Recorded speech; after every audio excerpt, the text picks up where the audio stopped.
I am Sarita Chandak once again before you with my new video.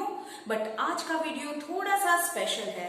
क्यों? क्योंकि हम online 45 days का एक स्पोकन इंग्लिश का कोर्स आज से शुरू करने जा रहे हैं and this is the first video, first day.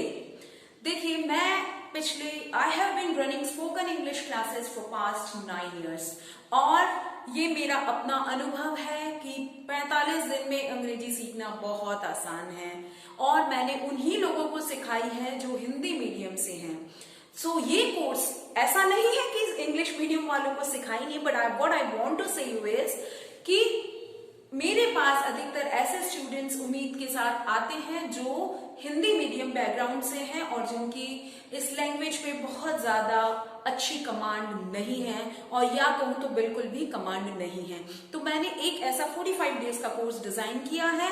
इसमें यदि आप मुझ पर रिलीजियसली बिलीव करते हैं और मैं जैसा कह रही हूँ वैसे इंस्ट्रक्शंस फॉलो करके उतनी प्रैक्टिस करते हैं तो 45 डेज में आप बेसिक फ्लुएंसी अटेन कर लेंगे और इस बात की मैं आपको गारंटी देती हूँ। तो चलिए, without wasting our time, let's get started with our today's topic, with today's video.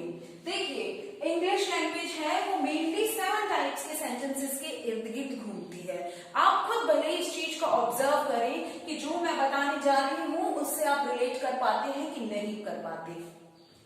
In 7 sentences के अलावा आप 90% केस में इन 7 के अलावा कोई आधा सेंटेंस बोलते ही नहीं है। तो चलिए स्टार्ट करते हैं। पहले टाइप्स के सेंटेंस जो आप यूज करते हैं वो यूज करते हैं कमांड्स या ऑर्डर्स देना। आप दिन भर में कितनी बार, मैं स्पेशली यदि लेडीज की बात करूं, कितनी बार वो अपने बच्चों से कहती हैं ये करो, ये ना करो, ये लाओ, वो लाओ, यहाँ बैठो, वहां बैठो, ऐसा करो, वैसा करो। तो इसमें आप क्या कर रहे हैं? आप उनको ऑर्डर्स दे रहे हैं, आप उनको कमांड्स दे रहे हैं।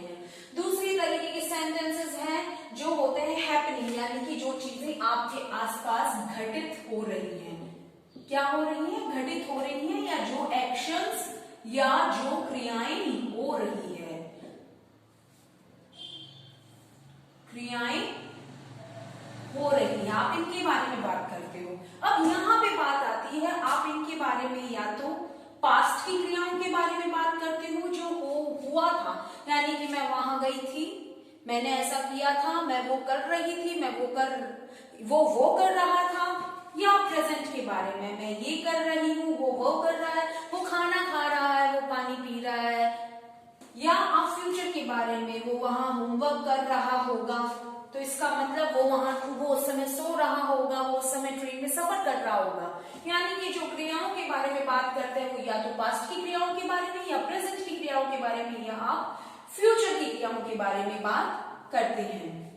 उसके बाद में तीसरी तरीके के जो सेंटेंसेस आप यूज करते हैं वो होते हैं किसी काम का, किसी एक्शन के खत्म हो जाने के बारे में, पूर्ण हो जाने के बारे में आप इंफॉर्मेशन देते हैं। जैसे उसने खाना खा लिया है, उसने पानी पी लिया है, वो सो चुकी है, वो ऑफिस से आ चुका है। तो ये क्या होता है? काम के कंप्लीशन का, एक्शन के कंप्लीट होने का, क्रिया के पूर्ण होने का, एक्शंस के पूर्ण होने का।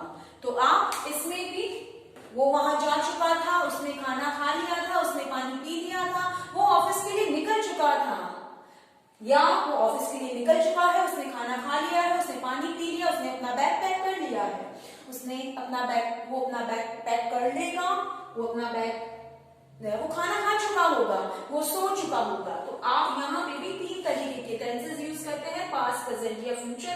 इन 3 समय काल के अलावा चौथा समय काल नहीं होता। उसके बाद में आप जो चौथे तरीके के सेंटेंसेस यूज करते हैं उसमें आप या तो पोजीशन के बारे में बात करते हैं या ओनरशिप के बारे में बात करते हैं। कैसे? उसके पास एक कार है, उसके पास इतना बड़ा घर है, उसके 2 बच्चे हैं, या फिर उसके पास एक कार थी, उसके पास एक घर था, उसके पास उसके 3 बच्चे थे, ठीक है।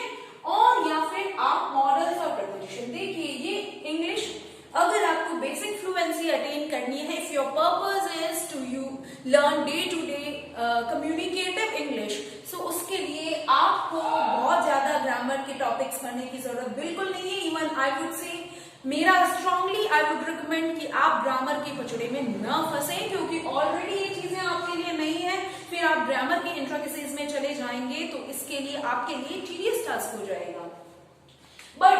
के ये दो चैप्टर्स आप जरूर इंग्लिश ग्रामर के करें, एक तो मॉडल्स और एक प्रेपोजिशंस। हम इस वीडियो सीरीज में ये दो चैप्टर्स भी कवर करेंगे। मॉडल्स और प्रेपोजिशन क्यों इंपॉर्टेंट है? क्योंकि ये बहुत सारे ऐसे सेंटेंसेस होते हैं जिनमें हम इन दो से रिलेटेड शब्दों को यूज करते हैं, इन दोनों को हम बहुत बार बोलते हैं। उसके बाद में हम छठे तरीके के जो सेंटेंसेस यूज करते हैं उसमें हम आदतों की बात करते हैं। वो इतने बजे उठती है, वो ये करती है, वो इतना गुस्सा करती है, वो रोता है, वो हंसता है, वो बहुत खेलता है, वो दिन भर घूमता रहता है, या दिन भर घूमती रहती थी, इधर जाती थी, इधर आती थी, ये करती थी, वो करती थी। तो इस तरीके से हम हैबिट्स के बारे में, रूटीन्स के बारे में, आदतों के बारे में बात करते हैं। उसके बाद में last but not least seventh type के एक्सप्रेशंस जिसमें हम एडजेक्टिव्स और क्वालिटीज का यूज करते हैं। ये भी हम 20 से 30% सेंटेंसेस डे टू डे बोलते हैं। जैसे ब्लैक वाली शर्ट दो, ब्लू चेयर, अच्छा लड़का, बुरा लड़का, लंबा आदमी, छोटा आदमी, he is a nice boy, he is a bad boy, he is a cruel man, he is a smart boy, she is a beautiful girl, he is very furious, he is a furious man। and उसके अलावा भी room is big, room is small, इसके अलावा table is rectangular, table is round. तो आप बहुत सारे ऐसे वर्ड्स यूज करते हैं जिसमें आप एडजेक्टिव्स का यूज करते हैं। तो ये एडजेक्टिव वाला भी जो सेंटेंसेस होते हैं ये बहुत सारे ऐसे होते हैं जिनमें आपको अपने आसपास की चीजों के बारे में डिस्क्रिप्शन देना होता है। फॉर एग्जाम्पल, मैं जिस शहर में रहती थी, अब हम पास्ट में बात करें, मैं जिस शहर में रहती थी वो शहर बहुत डेवलप्ड था, उस शहर में बहुत सारी ग्रीनरी थी, वो शहर बहुत साफ सुथरा था, वो शहर भीड़ भाड़ बिल्कुल नहीं थी वहां पे। तो हम क्या बात बता रहे हैं? उस शहर की विशेषताएं बता रहे हैं। माइंड एंड विशेषताएं अच्छी भी हो सकती है और बुरी भी हो सकती है। फॉर एग्जाम्पल, मैं जिस शहर में रहती थी वो शहर बहुत हाईली पॉपुलस है, उस शहर में बहुत ज्यादा गंदगी रहती है, उस शहर में सैनिटेशन की फैसिलिटी अच्छी नहीं है। तो अच्छी नहीं है यानी कि मैं नेगेटिव बोल रही हूँ इसके बारे में।